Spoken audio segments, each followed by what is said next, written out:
Being a desert, Arizona is highly susceptible to drought, especially since 40% of the state's water comes from one source, the Colorado River.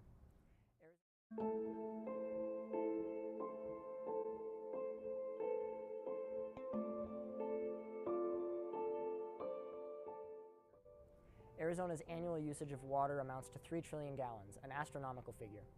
Nearly 3/4 of this is devoted to agricultural use, 20% is used for municipal purposes, while the remaining fraction goes to industry.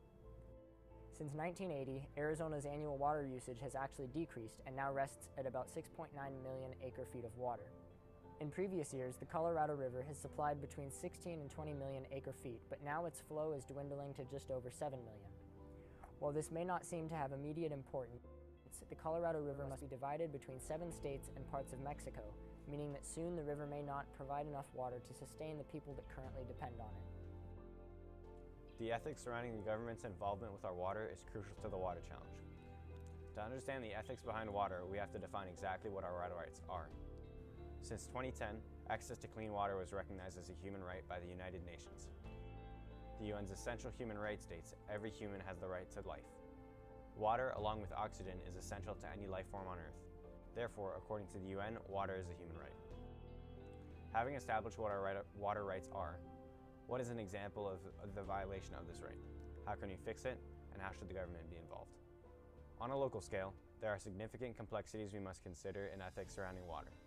In Arizona, there is a significant population of indigenous tribes that are very attached to certain landmarks and bodies of water. Indigenous water ethics is currently a very real thing in Arizona and has been long debated. To approach this issue, we must understand the manner in which indigenous tribes people value the water and what we, as a Western civilization, make of it.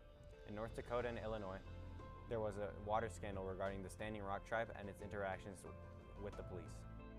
The tribe and other supporters were assaulted with pressure washers and high-powered mace by the police during their peaceful protest. The protesters worked towards stopping an oil pipeline from being built under the Missouri River, a sacred water source. Government involvement proved to be a bad idea in this case, although in Southern California, for example, the government ruled a section of the Coachella Valley to be a water reserve for the Coahuila tribe. After these numerous conflicts, including the controversy between American water laws and indigenous tribes, the UN established indigenous water rights. This is an important example of the UN's involvement in global water ethics. The UN worked to solve these ethical issues on a much greater scale. For example, Niger, along with other African countries, are undergoing seriously unethical water conditions. Niger is being bribed into allowing foreign countries like Korea, Kuwait, and Japan to privatize their existing water sources. Privatization, the process of allowing private companies to own and sell water sources as a product, puts poor communities of Africa in serious danger. When the access to clean bodies of water is permanently cut off from citizens by companies, and instead sold to them at a price that is not affordable, the poor will be left to find dirty water sources, exposing them to diseases or dying of dehydration. If the UN would have intervened in Niger's government, maybe this issue could have been avoided. There are a number of established methods of improving the water conditions for many. Dr. Groenfeldt, the CEO of Water Culture and the author of the book Water Ethics Towards a Global Ethics Charter, has pushed for developing governmental charter statements. These charters work to establish more refined water laws and precautions in different countries. The charters revolve around the following essential principles: honor and promote justice, equity, the rights of nature, care and compassion in decision-making, learn from and engage all disciplines of school of thought, including science, law, philosophy, and religion, as well as from the traditional knowledge of indigenous cultures, and learn from and engage the private and public sectors at the local, regional, and global levels. There are about 10 charters established in countries around the world since 2007. Dr. Groenfeldt and many foreign leaders hold conventions to establish new and improved standards for future charters, bringing better conditions for populations around the world. Solutions promoted by Dr. Groenfeldt and his company are a significant advancement for water ethics around the world. As stated previously, a large portion of Arizona's water comes from the Colorado River.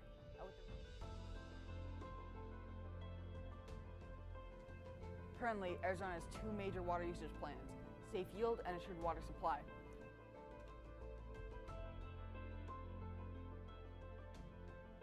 The problem with safe yield is that the law allows more water to be pumped out of the ground than is replenished, and with the river supply dwindling, a major factor in Arizona's future elections will be drought plans.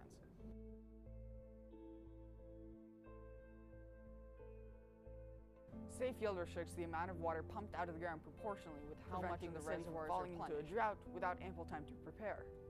As our water supplies dwindle, drought plans will become ever more prevalent in local elections.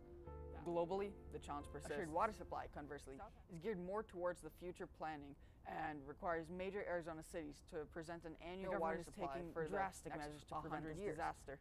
The country is under level 5 water restrictions, prohibiting the use of municipal drinking water for anything other than consumption or bathing.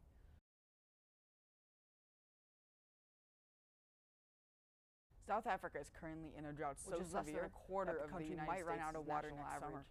These major water restrictions imposed by the government have prevented Cape Town's taps from running dry, at least for another year. When considering water rights from the economic side of things, the consideration of water as a product On top of that, each and water person is limited privatization to stand only front and 75 center. liters, or nearly There is 20 considerable gallons of disagreement potable water among people daily. about what should be done.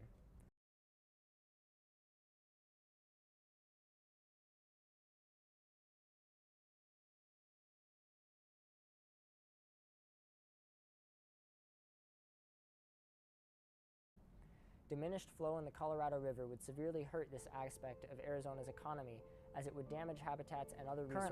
Currently, 85% of Arizona's population is served by private water companies offer a potential Arizona solution also that has could a sustain $21 Arizona's billion tourist economy that private relies companies heavily on can bring in healthy water from wildlife other and areas. riparian habitats. Nearly 20 years ago, the the UN tourist International activities Conference on follow, Water but and not the without very Environment in good Dublin reason. deemed water to be an economic good. Although popular opinion is now divided, water is still very much treated as a product.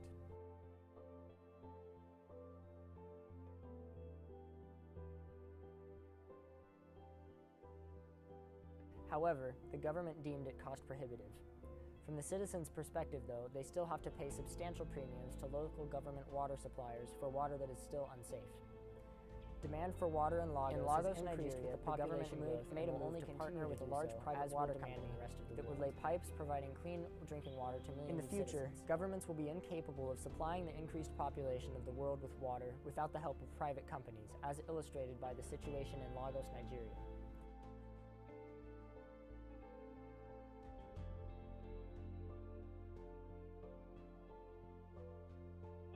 The world will face a large-scale water crisis. To avert potential disaster, governments around the world will need to partner with private companies that can deliver water to citizens. To further our understanding of this topic, If we nothing is contacted done to an address expert in the the water issue, and conservation both field, governments and Dr. Doug corporations are Parker not from the willing to California compromise to Institute reach for Water acceptable Resources solutions on whether that the make government clean, should have safe water control over our available. water rights. Dr. Parker explained that the government should He further explains that those who lose with this water plan should be compensated. Government should take control of water rights when needed, but only sparingly.